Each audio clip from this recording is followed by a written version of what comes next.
Hi, I'm Nick. And I'm Chelsea, and welcome to Nick and Chelsea's Gen Excellent Adventure, where we chronicle 50-something parents of a 5-year-old as we move from the USA to the UAE.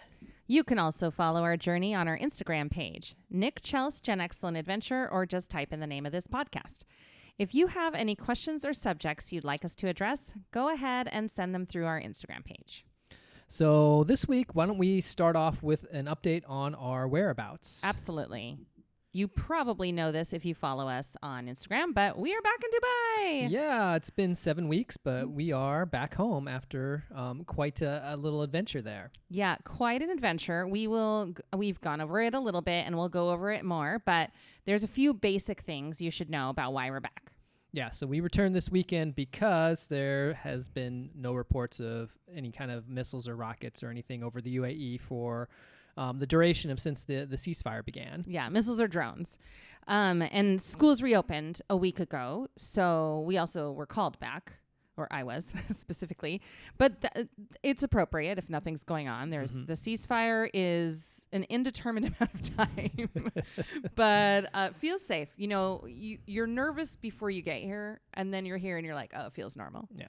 So we're in the process of settling back in. This is what, day 3? Yeah, day 1 of school, but we got here Friday night. Mm-hmm. So this is day 3. Yeah. So you and T have had your first day back in in-person school. Yeah, and that felt really good to me. I was a little worried about him because, his nerves were showing last night and this morning. And y'all, if you listen to us, you know that T shows his nerves through like large physical behavior. But at least you know what's going on. But the minute he saw, we walk across the street, and the minute he saw people, he got excited. He was, can I go up and see? And I was like, no, you got to stay with your parents. Like, that's a rule. And he was great. And then his school counselor sent me a WhatsApp photo in the middle of the day or near the end of the day. I think he had a good day. And he was like sitting in our office with a friend. So sweet. I loved it. Mm-hmm.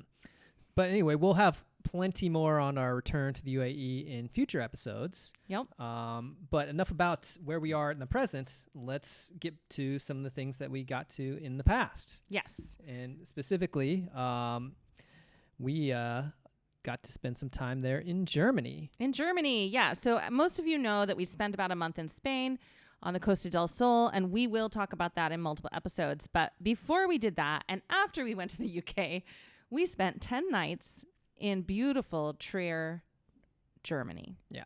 Yeah. Well, let's do a quick recap. So we left Dubai shortly after the war in the Middle East broke out. The war broke out on February 28th, the Saturday, and we left a week later on a Friday, right? Sunday. Oh, Sunday. Jeez. Yeah. Goodness gracious. And then the first few nights we spent there in the Lake District in the UK. Yeah, with our friend's mom. Which you got to hear all about in our previous episode. Episode 28. Yeah.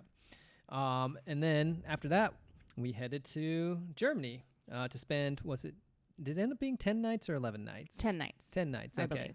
10 nights with my second cousin, Whitney, and her family. Yeah. You may remember that we actually interviewed Whitney and her husband, Annie, in episode number 27. Yeah, and if you have not listened to that, please do. They are such interesting, loving people, but they have quite a journey of their own. Both of them have interesting stories, and then together they have an interesting and fun story. So please listen to that episode. Tell us what you think. Yeah, I mean, that was our first time actually interviewing someone else. Yeah. And we hope people liked it because we'd like to do more of that. Yeah. We just got to find people. Everyone we know is interesting. Well, let's start off with what was a very long day of travel to get to Trier. Okay.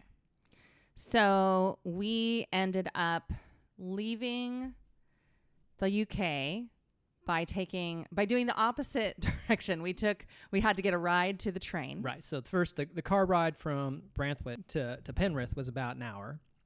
Okay, yep. And then we go from Penrith to Manchester by train. Yeah, so that's about a 2-hour train ride. Yep. And then in Manchester, the train takes you straight to the airport.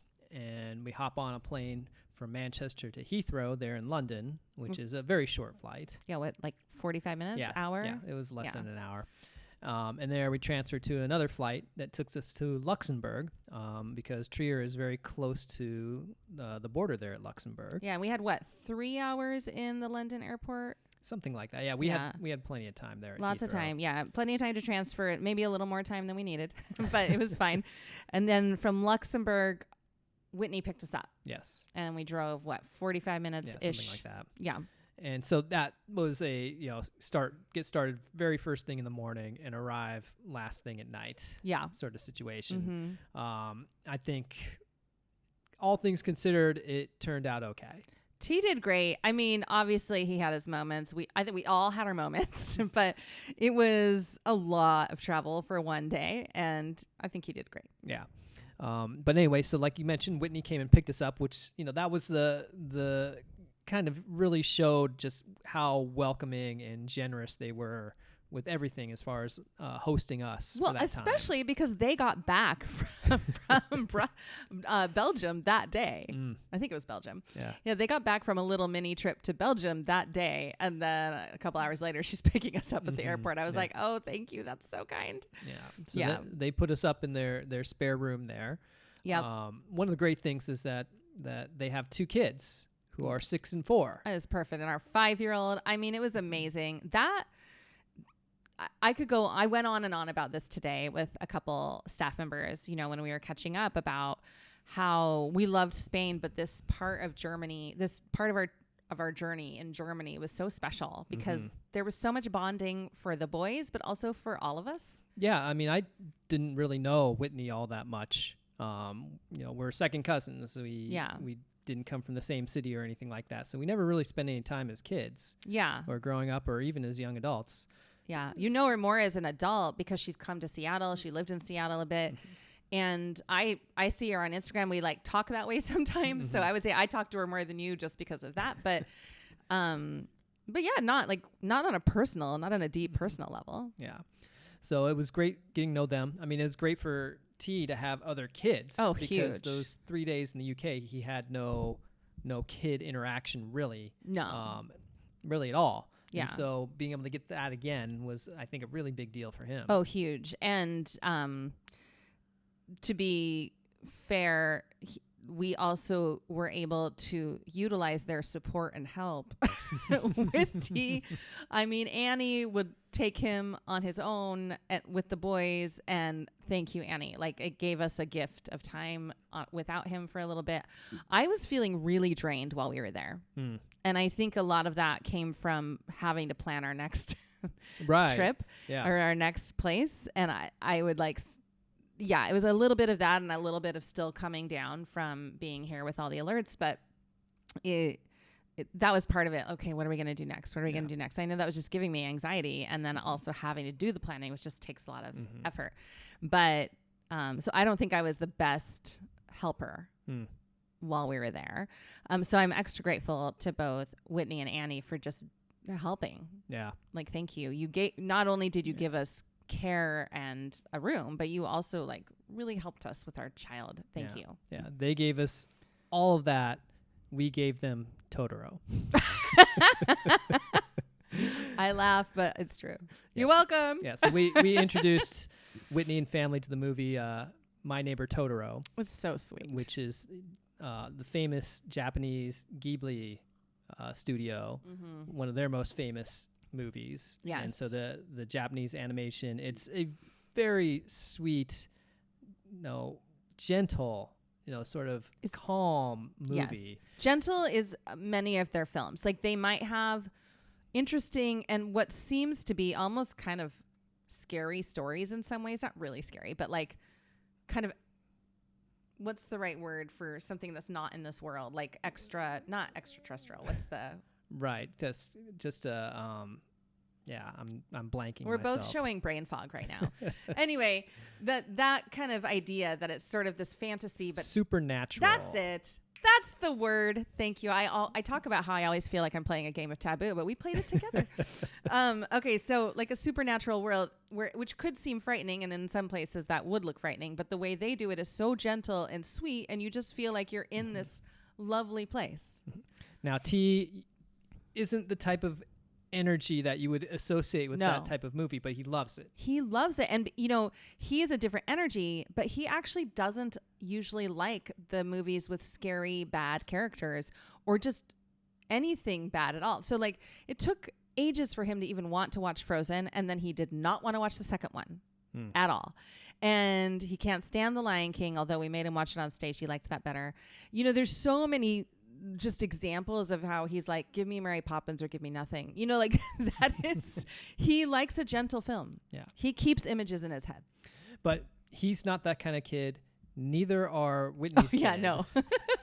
But I think they came around to enjoying it as well. Yeah, they had a harder time settling in. But once they did, they got into it. And I would say that was true for his first time. And we watched it a fair amount. I don't remember it being on Netflix in the States, but it is on Netflix here in Dubai. So we've watched it, and it was on Netflix in Germany. We've since watched another one, Kiki's Delivery Service, and he liked that. You haven't seen it yet. No, you guys got to watch that with me doing other things. Yeah, but it's so good. But anyway, so they were great. We were so grateful to their family for everything they gave us during that trip.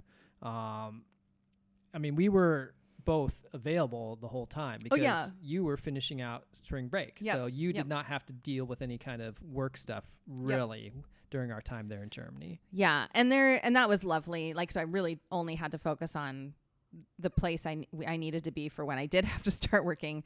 And we had some immediate impressions of the area that we should just talk about those. Yeah. First of all, Whitney told us right off the bat that in their neighborhood, and really like the norm all over, is that kids at their age, 4 and 6, walk themselves to school. Yeah, it was remarkable. I say as somebody who at 4 was walking himself to school from, like 6 blocks from my daycare to my kindergarten. Yeah. I should be like, that's normal, but it's not normal. It's not normal in the States. Not in our experience. And it certainly wouldn't be normal here. It's not normal in the States. It was lovely to see and watch this. So the boys are 4 and 6. They walk themselves to school. School is in this sweet neighborhood. It's their neighborhood. It's up on a hill. It feels very, very safe. There's like a forest park right next to it. And they know what to do. And the neighborhood watches out for the kids. There's lots of kids. Yeah. And the street, I think the speed limit on that street that goes in a loop around the neighborhood is 5 kilometers per hour. Which is impossible. I don't understand how anybody can do that. I can barely do 20 kilometers an hour. Yeah.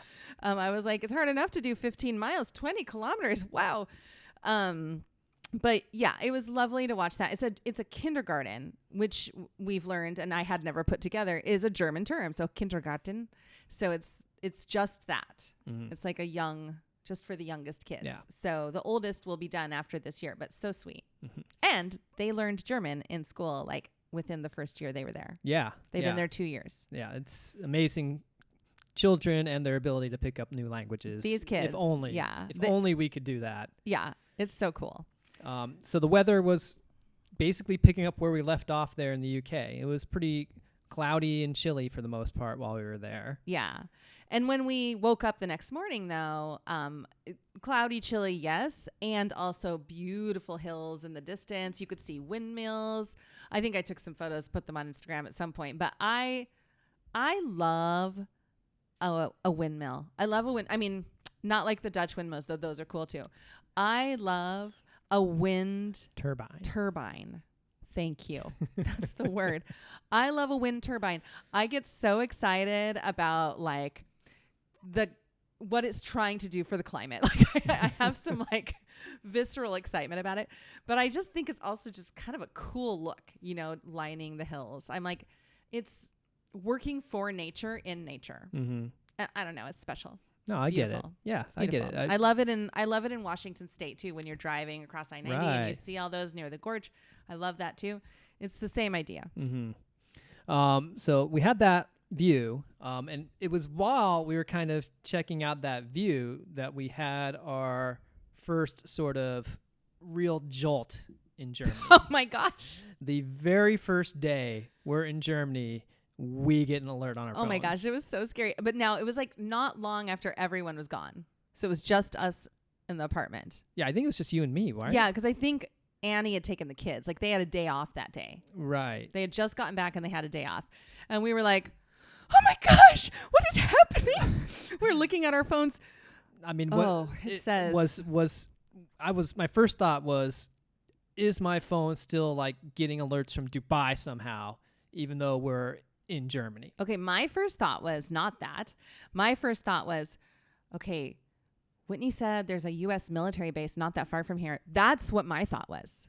So I was like, this could really be happening. Yeah. But then look at the phone and it says they're doing like maintenance on alert. Right. Yeah. It was basically the public testing. broadcast system Yeah. test that they were doing, but just in Germany. And they do it twice a year in every region. Yeah. Great. So it just happened to be that, every 6 months moment was right when it was going to scare the heck out of us. And within a minute of that happening, Whitney is messaging us like, I'm so sorry. I'm so sorry. It's just a test. I was like, I know. Thank you. It's all good. But yeah, the way it brought the panic, that never would have happened before. We've gotten amber alerts, silver alerts, and we look at them. We try to make sure we're being cautious about it, or conscientious, I mean. And instead, this time now it brought the panic. Yeah. So hopefully we'll go back to just like, we know what it means. We'll see. We'll see about that one. Yeah. But one thing that you found yourself needing was you were short on clothes to get you through these chilly days. Yeah, cozy clothes. It was cold, and I was like, my jeans aren't even really cutting it. And also, if we're going to be sitting inside a lot, we did go out a lot, but also sitting around, I want some cozy clothes. So I had to get on Amazon. Sorry, I hate it when I have to do that. But I got on Amazon because that's what you can get quick, and because I didn't have a car to go shopping. And I got some socks. I got some sweats. And I wore them almost every single day. And even like through our first couple of weeks in Spain. Yeah. Well, one thing that happened is, there was a little mix up and you ended up with a double order of socks. I ended up with a double order of every single thing. Oh. So I had 2 orders of socks and 1 order of pants, and I got doubles of all of that. And yeah, because they basically canceled my order because I was in a new country. Anyway, so I had to go reorder it, but then it still sent my other order. But then it didn't charge me for it. It charged me for some of it, but not all of it. Anyway, confusing. I ended up leaving the rest there for Whitney to return, but and then I said to keep the socks. So it was like a whole thing. Yeah, I think Whitney was like very appreciative of those socks. Yeah, she was like, these are great. Yeah. I'm going to order more. I was like, oh my gosh, don't order more. Keep them all. And of course, one other sort of non-adventurous thing that happened there is that T lost his second tooth. Oh, he was so excited. And now he has diversity of cash. The tooth fairy is, deals in whatever the local currency was. That's right. So he has some cash from the States just because he'd been, we'd saved some for him and he has it here. Then he got way too much because we didn't have coins, like 5 dirhams when he lost a tooth here. Then we were in Germany and he got like a €1. I think he got 50 cents. Oh, it might even be 50 cents. Yeah. We're like, back to normal prices, people. Back to normal. I think he likes the coins better anyway. Oh, totally. They're exciting. You can get, he can put them places. More interesting. So he hasn't lost any since. No. But he's been complaining about a loose tooth. But we'll see. I mean, Yeah. I'm wondering if he's holding out so that he can get, his third different currency from the tooth fairy, if he can last until you're back in the States. Oh, well, that'll be, yeah, that's true. So we'll see. Could be July. Okay, so that was sort of give you an idea of what our living situation was like. Oh, wait, we didn't say. It was very exciting to go to a place for 10 days. And also we had this in the UK, but with a dryer. Ah, yes. Yeah, so in the UK, they had a washer and a dryer, and we used it once. We were only there 3 nights. How did we even need to use it? But we did. And then when we got to Whitney's, they had one of those combos, washer and dryer, all in one machine. For people in the States, you might not know about this. We've seen it on other travels. I kind of wish we had one here, but we don't. And it takes a lot longer. So this is not like the stacked washer and dryer No. situation. This is you put it into the one drum and it'll wash and dry without you having to stop anything or switch clothes. It's Right. all in the same drum that this happens. Yeah, like one big machine. And so And then you have to know what to set it to. But Whitney helped us with that. So if like I have a lot of things I hang, so not everything went in there, but all of T's stuff, all of your stuff, some of my stuff. And it is so nice. But it is a 5-hour process. Right. And you know, they have a family with 2 kids. Yeah. So they are doing laundry a lot themselves. Yeah. So you really had to kind of schedule Yeah. your little moment in there and Did I make sure you say didn't. that? Yeah, we weren't doing laundry a lot because we Yeah. didn't want to disrupt. And we didn't need to. It was a bigger machine too, so it had enough room for more stuff than we're used to. Anyway, it was nice to be in a situation with access to that. They also they live in this apartment building that has an attic space, and one side of the attic is for storage. Like everybody has their own storage rooms, which is so great. And then the other side is to basically hang laundry hang laundry. It has like strings hung across it in different spaces, and everybody has their own space to hang laundry. And I was like, that's cool, but it's cold up there in the winter, so it took a long time for it to dry. Yeah, we are used to, you know, we don't do this back in the States. What we have done this with is here in Dubai, where, to give you an example, I did 3 loads of laundry today, and they all dried. Yeah, like within an hour each, right? Because it is warm, and we get a little bit of sun even on our deck at the right time of day. It is easy to do multiple loads of laundry and have it completely done within a day. Now, in the winter, it took longer. Yeah. But still pretty fast. You still get it done within a day. That attic during, you know, late winter time was not getting it done in a day. No. It was like 3 days. But it was fine. You just had to like plan around it. Yeah. Or, as Whitney said, if you need it right away, bring it down and lay them over the radiators. And that did work too. Yeah. Those dried really fast over the radiators. Anyway, so we had a great time. So we'll talk a little bit about the things that we did while we were in Germany. Yeah, let's get to the adventure part of the trip, because, you know, you don't think people want to hear endlessly about our laundry? Well, you know, it's amazing. The circumstances of this all are, you know, not what anyone, I think, really wants to go through. But we've gotten, you know, pretty fortunate to be able to say we've continued our excellent adventure. Absolutely. Through this, you know, and getting to see this part of Germany. I'd never been to Germany before. No, me either. And so that was special. And it really wasn't on my list, to be honest. And so being able to do this, now it's not, more of it is on my list. Like, I want to see more. Mm-hmm. Such a cool place. Yeah.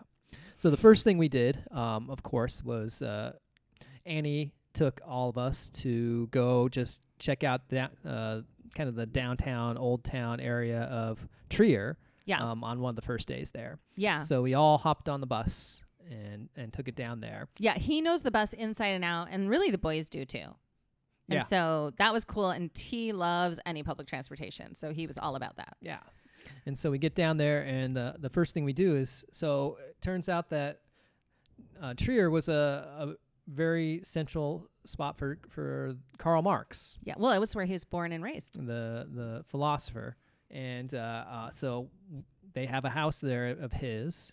Where he grew up. That is now a museum. Yeah. And so we went in there and checked it out.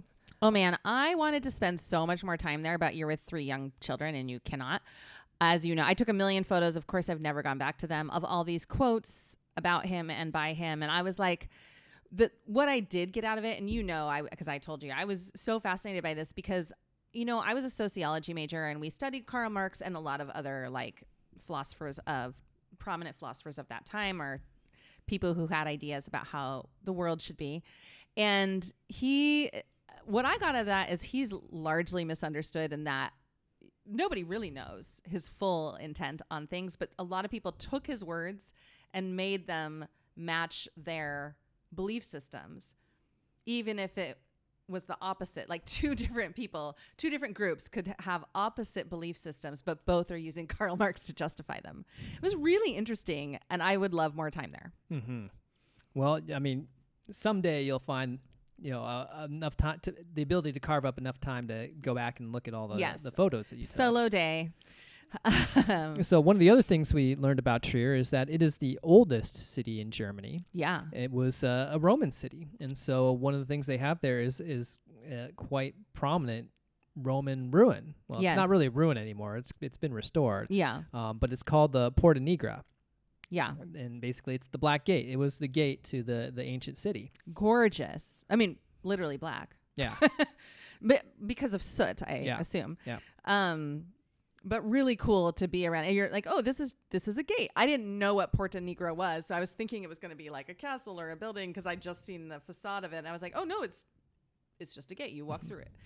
But very cool. And the kids know that place really well, too. It's right in the center of town, and you can catch buses right next to it to go multiple places. Yeah. And when we were waiting for the bus to go back to their apartment, we're literally standing under a window to, I think it was a different Karl Marx No, location. it was the same. Was it the same one? Yeah, it's the same. It was wait. No. Actually, I don't think it was the same. Shoot. Don't know. We're going to have to consult Annie on that. Whitney's never actually been. But yes, we'll have to consult Annie. Annie, which one was it? But anyway, yes, that's the one he grew up in. It might be the same. I'm not positive. Yeah.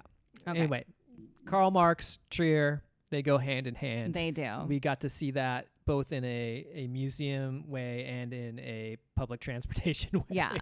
And it was really fun because walking through the city between Karl Marx's home and the Porta Nigra, you saw like statues. Anyway, you just got that kind of European square vibe because it was, in fact, a European square.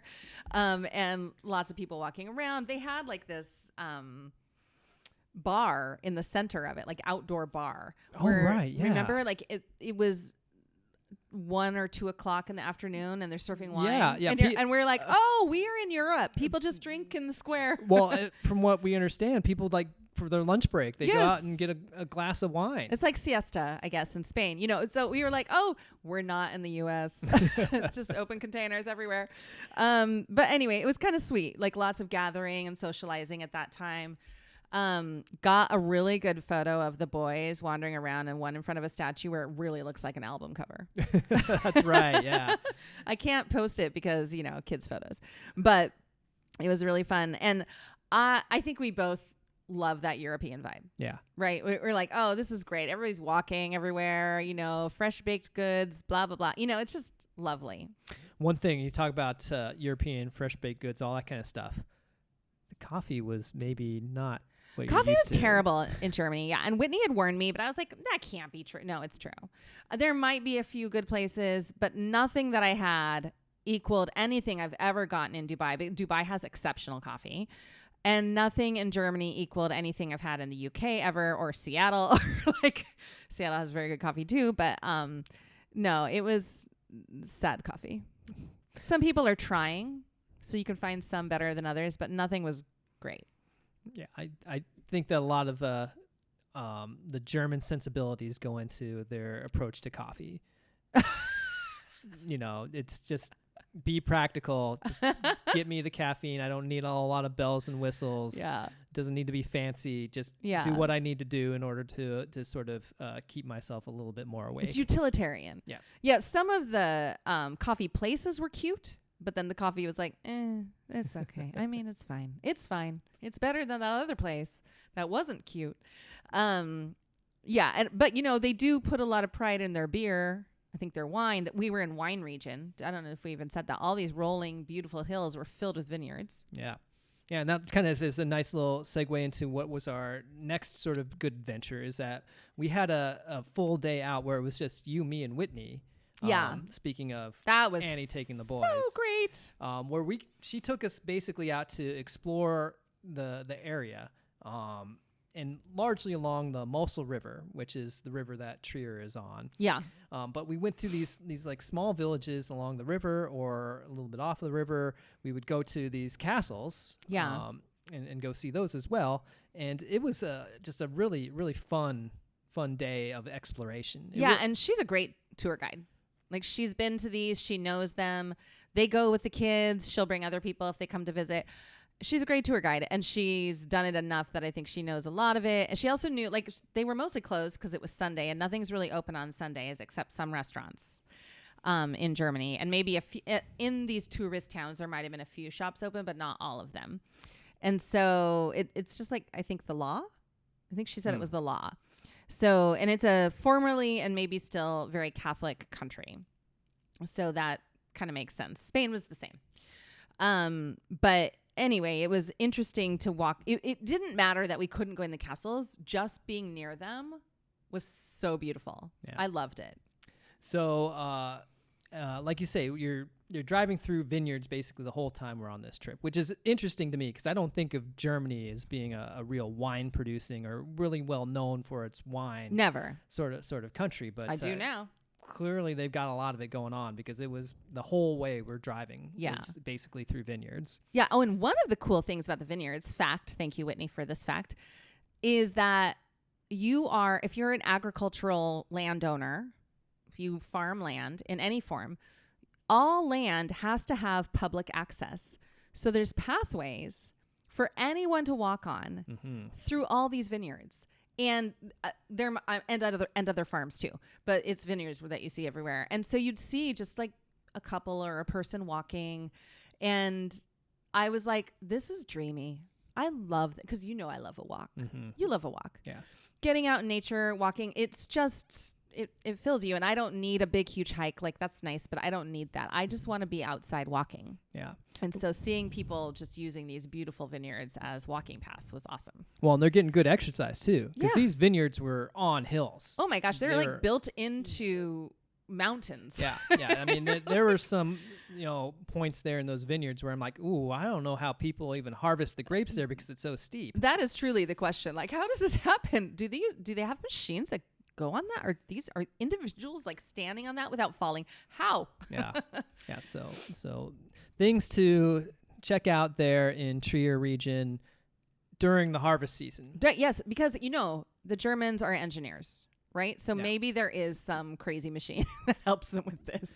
So let's kind of go through some of the places we went to on that day. We started off with the village of Lieser, where we got out and we just kind of wandered around a little bit. Yeah.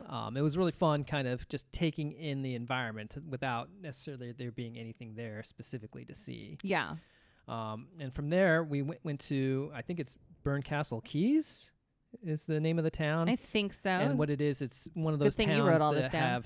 have that are one town now, but had one town on one side of the river and one on the that's other. Right. And so there's a bunch of these hyphenated city or town names there because they've merged eventually. Merged together because of the bridges going over the river.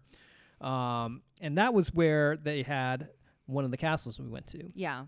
So that one was called the Berg Landshut, I think is how it's pronounced. And that was where we had lunch. Oh, and that was beautiful. So we're basically up at the castle, and you had to hike to it. Yeah, this castle was up on the hill above the village there. Yeah, so you see it from the village, and you're like, so beautiful. And then you go and you park. Yeah, we drove up the hill. We did not hike up that hill. No, but didn't we have to still walk? Yeah, we still had to walk a little bit.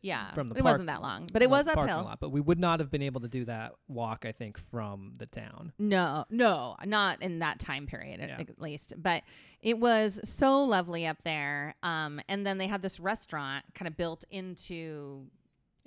It was in the castle. I guess it was. And and said it had full glass windows. Yeah. And so you're just looking at this amazing view. Yeah, it's a view over the river and the town on the river there below. It's right at a bend in the river too. Yeah. So you're seeing the river basically going off at a 90-degree angle in each direction. Yeah, it was so cool. And I mean, it's one of the better viewing spots I've ever had a meal from. Yeah, and we got there like just in time. Like within 10 minutes of getting there, it was jam packed. We're like, oh, guess we got here at the right time.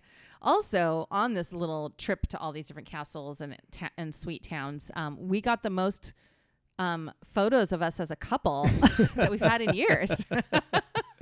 Yeah, we had somebody built in to help take photos. Yeah, it wasn't just selfies. I was like, oh, wow. Yeah. And so that was a nice little diversion there for lunch. Then we went to another castle where this time we kind of hiked through the woods. Yes. To get there. This one was called Berg Eltz. Yeah. And that was one that was closed for the season. But lots of people were hiking out there, and then they were like eating lunch, looking at the castle, and then also the forest. And I was like, magical. Thank you. I love this. It was so pretty. And the weather was really nice at that point. right, we got the sun for that one. Yeah. But you also learned something about some hiking trails Oh, there. yeah. I mean, I think a lot of us know what the El Camino is. It's that big, there was a movie called The Way years ago with Emilio Estevez where he hikes the El Camino, the way they call it in the movie. And I guess other people probably call it that. And it's the pilgrimage that is in Spain. But I did not know it was not just in Spain, that it ends in Spain, I believe. But it actually is in other parts of Europe. So you could see signs for it in Germany. And then somebody was telling maybe Whitney, because she's done part of the El Camino. She said she met somebody on her walk on the El Camino who had come from the Netherlands doing it through and I was like, this is cool. I had no idea.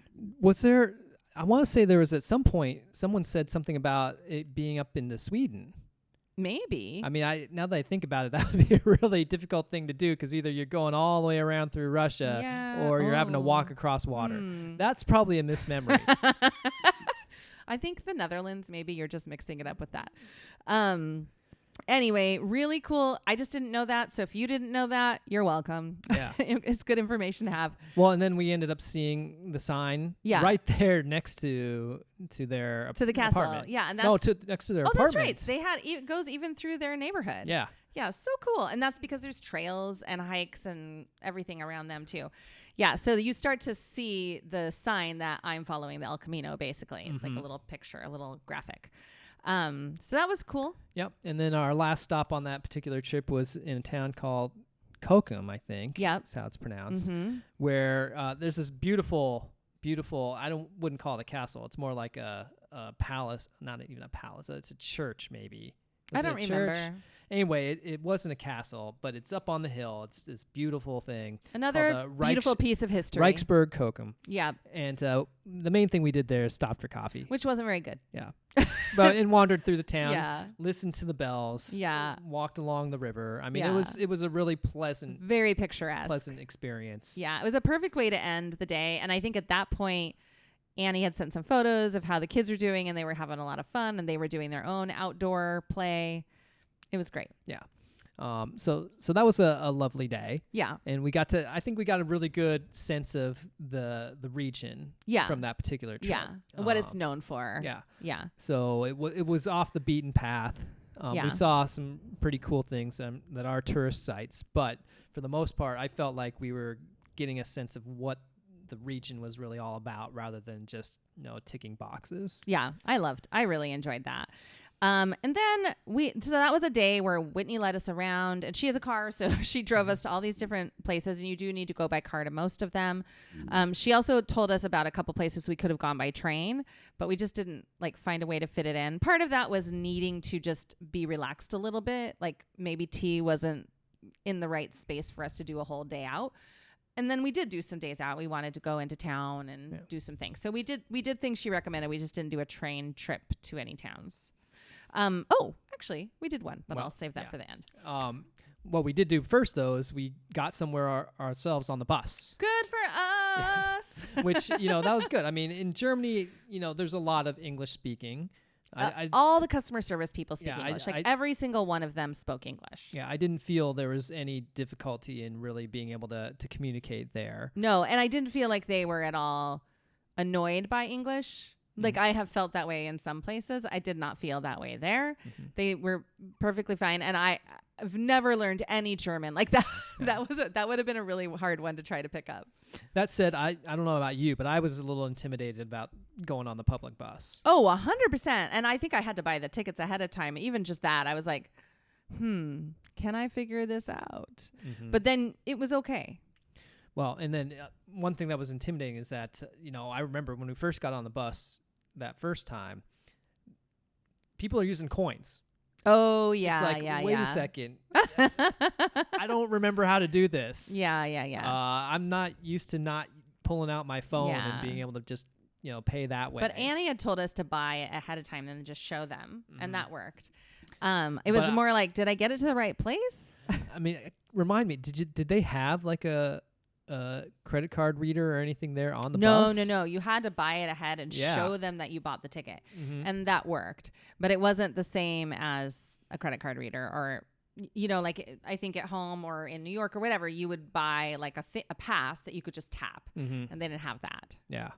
So there was that, but we went back to downtown Trier. Yep. And we went to this park, or it was like a gardens next to like an old castle or a palace, Yeah. I would say. Yeah.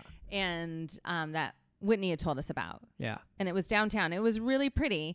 We had to just kind of make our way there. And once we got there, we're like, oh, this is lovely. But we didn't really go to that part of it as much. We saw it, but we stopped at the playground that she'd also told us about and spent a long time there. Yeah, it was a nice playground. It was. We basically had it to ourselves because this was during a school day. Yeah, and it wasn't spring break there yet. So it was a nice playground. It was a bummer to have no other kids. Mm-hmm. Right? Like kids are in school at 4 and 5 there. So, they're in their kindergartens types of schools. So there wasn't anybody out. Yeah. Like in Spain, there were kids out during the day, but there's nobody out. So it was different that way, but it was still like he had fun. I ended up calling a couple of our aunties. Yeah. A couple of our Dubai aunties and videoing. They were together. Worked out well.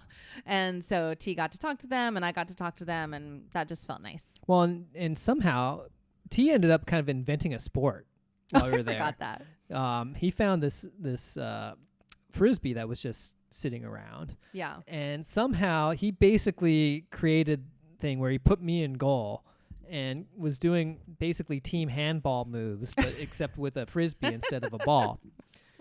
So I'm going to give him credit for that one. You should. Yeah. He's getting more creative these days. Yeah. So that was good. What was not good is when he ended up needing to use the restroom. And we had no coins. No one there. Yeah. In Germany, most of the restrooms you have to pay to use, the public ones. We had been warned and we just hadn't gone, and we'd forgotten to get coins when we'd gone to, And again, it's another situation where you don't necessarily have the ability to use a credit card to get in. No, you cannot. There was one that had a reader, but then when I tried it, it didn't work. Yeah. And so there's you need coins for bathrooms and you need coins for parking if you're going to park. Yeah, right. And so you're like, wait, what? They still use coins for parking? But in some ways, I'm like, I guess that's safer in some ways, not using your credit card for every single thing, which we're used to here in Dubai. Like everything, you tap your phone, tap your phone.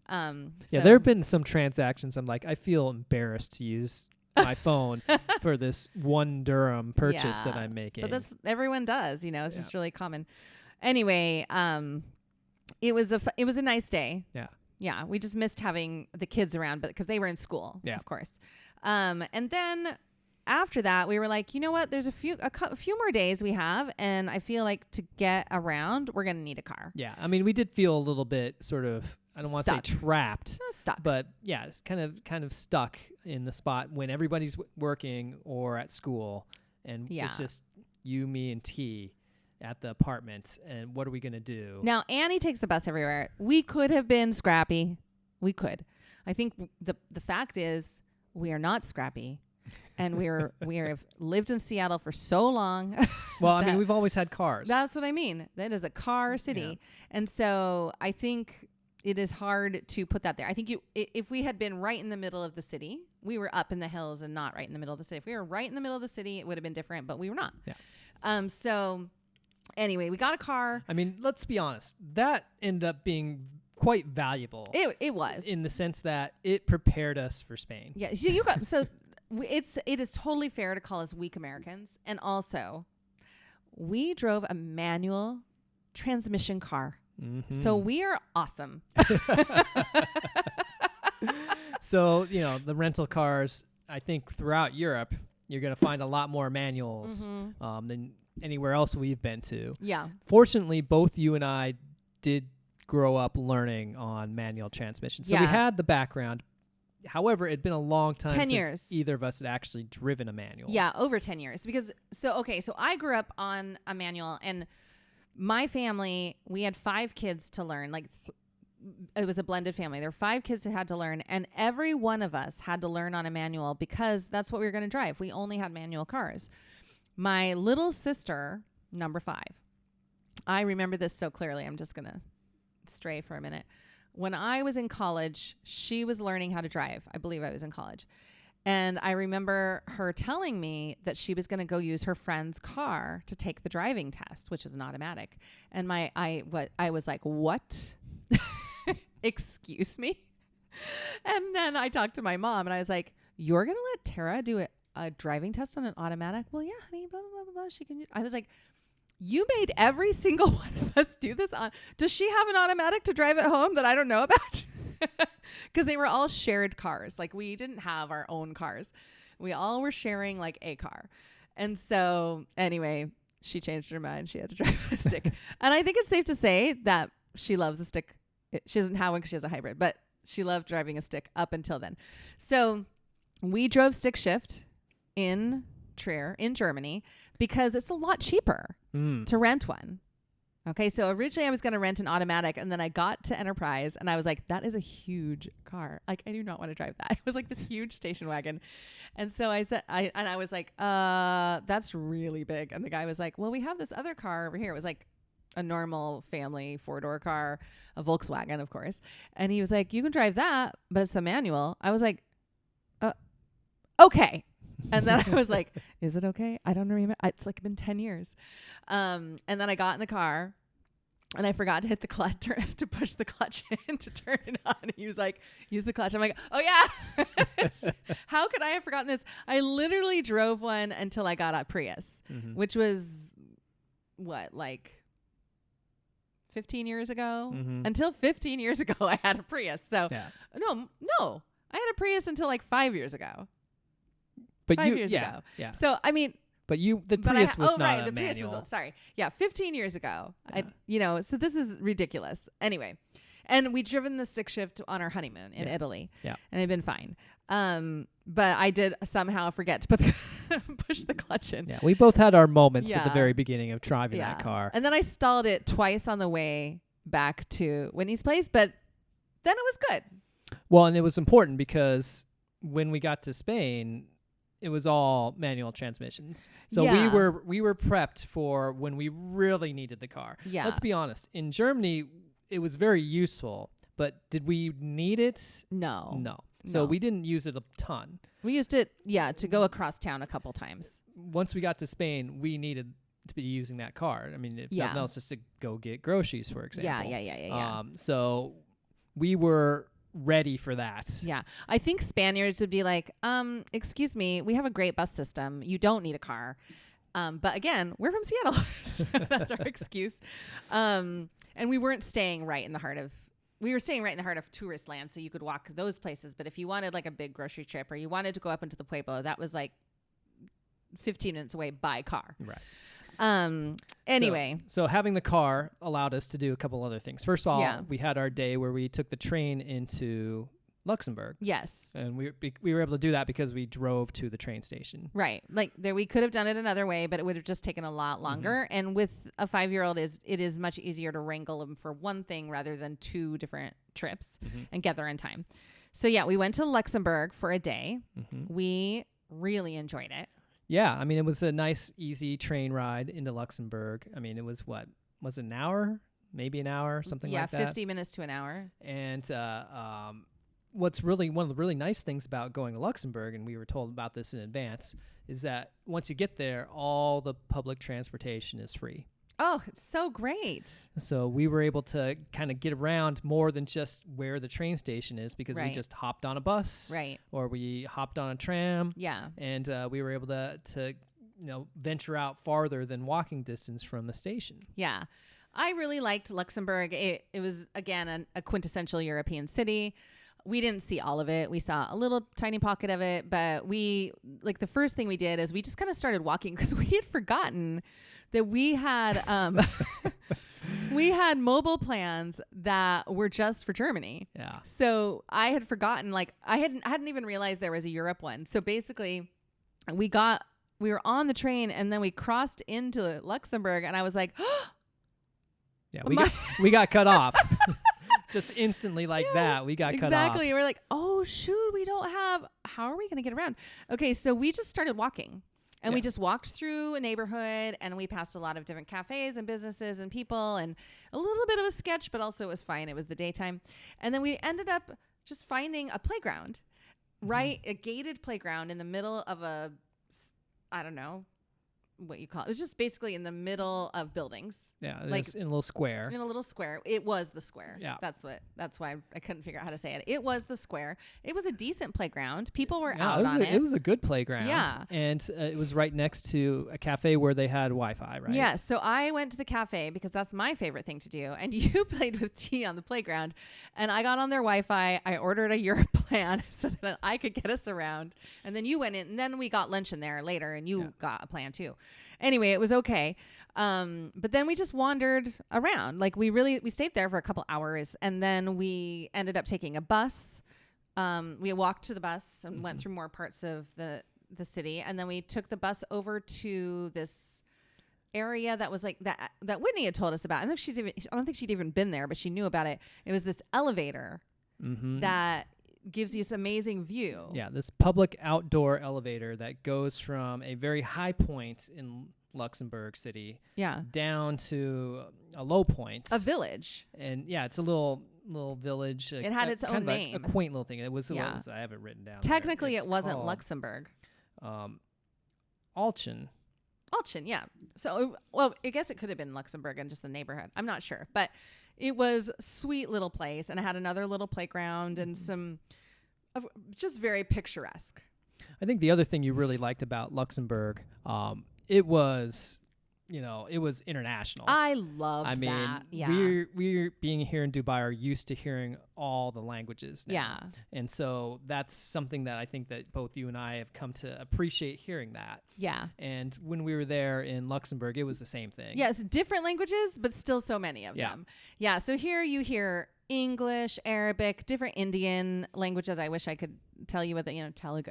I wouldn't know what they were, but Tamil, Telugu. You hear Tagalog there's a Filipino population. You hear a lot and different Middle Eastern and Asian languages in addition to English, Russian, of course, Ukrainian.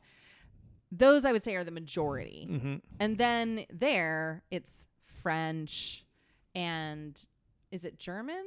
French, English, mostly French, I would say. But French, English, German, I think, are like the three most common languages. Oh, maybe Dutch too. Not positive on that one though. That's Brussels. I mean, it would make sense. I mean, it's right there next to the Netherlands. Yeah. Also, I would say you heard a lot of African dialects too. Oh yeah, that's true. Yeah, there was you could see that population there, and you could hear it around you too. Yeah, it was really cool to be in that culture. I think like we just have really learned to appreciate it, and it reminded me of the first time, and I've told you this so many times. The first time I went to Vancouver, or one of the first times I went to Vancouver, my friend, wasn't until I was in college, even though I'm from Seattle area, and we went to Granville Market. And I remember sitting in like a food courty area, and she was like off getting food or something. I was just sitting there listening and going, wow, there are so many languages being spoken around me. And I'm thinking like, cool, but also a little intimidating. Now I just think it's cool. I'm past the intimidating. I wish that I knew the languages, but I don't. Yeah. I still love them. So the rental car allowed us to do that trip. It also allowed us to explore a park there in Trier called Petrus Park. It's like the other side of the city. Yes. So it was what, a 20-25 minute drive to get there. And we did that twice. We did that once, just you, me, and T. Yeah. And then we went back a second time where it was you, me, and all three boys. Yes, that was so fun. Where we were able to give Whitney and Annie an afternoon off. Yeah. Kind of, at least we were able to do that. Can we do one thing for you? Thank you. But this is a really quite the nice park. It's huge, first of all. Huge. We didn't see the whole thing. Yeah. We didn't come close to seeing the whole thing. They had like a whole university campus in the middle of the park. We didn't even see that. But the biggest thing to me was the playground areas. So because cool. Once again, German sensibilities. Yeah. They had one area that was all like water moving equipment. Yeah. And one area that was all earth moving equipment. It felt very much engineer like. Yeah. And where they're learning at very young ages kind of the very basics of these engineering principles. It was just built into the playgrounds, and the kids were spending all kinds of time with the diggers and stuff. Yeah. And moving earth around down there in that sand area. It felt very combination of fun and educational. Yeah. So they spent a lot of time there. We got pizza there. Yep. And they had the local football team or association was there. Yeah. Because they actually had a very small stadium there, and we were there the second time, and the youth teams were playing matches while we were there. That's right. And the kids could see it. Yeah. Yeah, and super fun. That was actually really useful because that meant that the locker rooms were open and we could take the kids over there to go to the bathroom. Right, and they all needed the bathroom, and we didn't see any other one. Now, it's not a problem to nature pee in Germany. It happens all the time. We've heard about it. We've seen it. And we were like, okay, well, good. This is an easy thing to do here because we wouldn't do that here in Dubai. So when he's in an emergency, we're like, where's the bathroom? So there you were like, okay, do you want to find a bathroom just because I want to teach him that's appropriate, but also we're okay if we can't. Yeah. So that was sort of when we took the boys, that was sort of the last hurrah for us there in Germany. Yeah. And it was actually a kind of nice way to wrap it up with the three of them all enjoying like picking up the grass clippings. Oh my gosh. In the they field were so and funny. making the biggest piles they possibly could make. They got creative. They argued. They had fun again. They did sports. They did just rolling around. They were a good team, the three of them. Yeah. Yeah. I miss those. I miss those boys. Yeah. And that was the first time that any of them met. Yeah. So it was really also fun to see the connection immediately being made with family members because they are family members. And we hope we can continue to. We will. I mean, it's great because we are staying in touch now. And in fact, Whitney sent a video of the oldest boy, talking to T the other day, and I keep meaning to do one back for them. But anyway, it's awesome. Yeah. Like we have started a relationship that will just be there. Yeah. So I guess that means it's time for our regularly recurring segment. Let's do our Excellents and Boguses Nick's from our favorite. time in Germany. Yeah. So who should start? You should. Okay, so let's see. My excellent is that I really got my ego pumped up one time when cooking dinner. I don't get a lot of positive feedback for my cooking abilities. Hey. Well, I mean, okay. I mean, I you guys are appreciative, but I think that it was something different in this instance. Yeah, that's true. You got a lot of praise because I just made dinner one night. It wasn't anything special. It was like, let's put some chicken in the air fryer and let's mash some potatoes and let's cook up some asparagus. It was a pretty standard stuff for me. Yeah. And I made it, and their kids just like the older one just kept saying how it was the best thing he'd ever had. It was so cute. And the younger one like just kept eating the mashed potatoes. Yeah. Like so much. Yeah. So much. It's I love like, how that. many servings do you have? Yeah. It was so funny. So that was like definitely making my chef vibes, really radiate. Yeah. In a way that they don't often get to radiate. Yeah. That's so fun. So that was my excellent. What about you? My excellent, this is going to be really funny, but there's a pizza place in Petrus Park, that huge park we just talked about. And we went there twice. The first time because we're like, we're here. It's lunchtime. Let's eat at this one place that we see. Mm-hmm. And it was good. It was, your typical fancy thin slice pizza, or thin crust pizza. And then and then we ordered a salad. And I'm thinking like a salad that comes with your pizza, no big deal. This salad was amazing. Well, first of all, let's just say it was huge. It was gigantic. That would have been a full meal for you and me on its own. And we had not been eating enough vegetables on this trip. So this is part of it was just craving produce, I think. But it came with apples. It came with bread slices. I think bread slices. I don't remember. Like 2. And so many things. And it came with a really just yummy, lots of roughage, lots of leafy greens. And the dressing on everything was just so good. And we were like, wow. And T could, even if T will eat lettuce sometimes and other times will be like, I don't like it. He was eating it because it had so many different things in it. Even he was willing to eat it. It had avocado. I mean, it just had so much. And I was like, that was so good. And so when we came back a few days later with the boys, I was like, so should we get pizza? I mean, salad? It was so good. And then on top of that, the second part of that excellent was when we went back the second time, you were still taking the boys. I had gone to see if I could I'd had to have a conversation with somebody in Spain about the house. Right. So I'd gone back to the car. Yeah. And had that conversation. And then I went to the pizza place to see if we could get in. And we were the only ones there for a bit, which was great because we had loud kids. But when they saw me using a translate app on the menu, which was Google Translate camera, right? They brought over to me. They didn't do that the first time, but the second time, the server saw me doing that and brought over to me like a paper copy of the menu that they'd translated into English. Okay. It was so sweet. It was just like this extra. And it was like you turn the pages like they were stapled. But I was like, that was so thoughtful and kind. Yeah.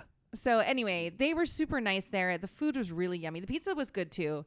But that salad, dreamy. So the Petrus Park pizza place, go there if you're there. Yeah, for sure. Yeah. It was worth it. You know, Yeah. you think about when there's one food place in this giant park that it's going to be, nothing special. So, But and it's looking over the fields where the kids were playing.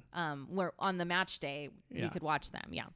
So great. That's a good excellence. Anytime you can get good health with your excellent, that's also a big positive. Exactly. So I guess we move on now to the boguses. That's right. What's your bogus? My bogus, and I want to start off by saying this is no offense to Whitney and Annie. You guys were great. We're thankful for anything that we got, and very grateful for this as well. But we were on an air mattress, and that was pretty rough on my body. It's because we're in our 50s. Yeah, this is the Gen X aspect of our Gen Excellent adventure. We have reached the point where just it's a little bit more high maintenance as far as our bodies go in sleep situations. Yeah, and so I was waking up and having the aches and pains getting out of bed. That's just, Nick has that even on a really good mattress. So it's just part of his day to day. But yeah, it's a little harder. Yeah, it was exacerbated a little bit by that, and I was fine. It didn't make it so that I couldn't walk during the days or anything like that. I was fine. But yeah, it was a little bit more sore than normal. T was completely fine on his air mattress, obviously. Now, keep in mind, we also have an air mattress in Seattle, and we also put guests on it. Yeah. So it's not like... So this is, again... No, right, we're not... Yeah. I'm not... Yeah. I don't want to sound like I'm complaining, because I'm not. No. I'm grateful for everything, and grateful they had something for us to sleep on as opposed to being on the floor or something like that. Yeah. So grateful. And they for did everything. Also say you could also use the couch out in the living room, because that was a mattress, and we could have. I think it was just you don't want to, because you want to be in your own room. Yeah. But it would have, if it were really bad, you could have done that. Yeah. Yeah. Because Whitney did say that. But anyway, it was that's just comes with age, probably. Yeah. Okay. So your turn. What's your bogus? My bogus is that we couldn't stay in that area. Yeah. We would have really liked to stay in that area. And I was asking, do you want to stay in this area? And you were like, if possible. You actually were like, I'm not going to tell you what I feel, but I could see it in your face. Well, it's, T had his people there. Yeah. And it was the only place we knew other kids, and we liked it. But it was so expensive. So there weren't very many places. I was looking in Luxembourg. I was looking in Trier. Of course, Luxembourg's even more expensive. But the few places I could find, of hardly any, were so expensive. And so I had been researching, and I'd heard that the Malaga region of Spain had lots of expats. So I was like, okay, for a Spanish-speaking country, we should be able to find English. And I could tell it was a lot cheaper. And it was. Yeah. It was drastically cheaper. Yeah. But unfortunately, and we'll get to this. We had to fly there. So there's that. Yeah. And we'll get to this in future episodes. But it turned out to be a good landing spot for us. Yeah, it was. But it would have been nice to be able to be around family, just to have some connection to people where we were at for our longer stay. I have dreams for the future to get us closer, but we'll see. Anyway, it was really nice. So spring break, though, was ending. Yep. And we had to leave because it wasn't a place. They were like, you guys can stay. We don't have a timeline for you. Because I feel like in the United States, and myself too, when we've housed people, it's not as welcoming. You know, like people are in your space, you know, you're not. And I felt like, oh my gosh, we are in their space. Yeah. And they were like, no. You know, maybe they did feel that way. They certainly didn't act that way. But they've lived a Ghanaian life, and then Whitney's traveled a lot. And I think there is just more, we do this. Yeah. You know, this is normal. And I was like, we really could learn from that. That it's a lovely form of hosting or just welcoming. And there's another word, of course, I can't come up with it right now, but just hospitality. That's the word. It is the word. I am winning at Taboo today. Yes. Yes. Hospitality. It just feels like I really could learn from that too. Like I was like, I'm okay, but no, they win. Anyway, so they said like you stay as long as you need, but like I had to start work. So I needed to be somewhere where I could be in a private space and shut a door and not worry about it. And T needed to be able to start online school. Ha ha ha. But anyway, we just needed to be there. So that's why we went to Spain and why we stayed in one place for 5 weeks. But we'll cover that in multiple episodes about Spain. Yeah, we have a lot to say about our time in Spain. Yeah. But that'll be for episodes in the future.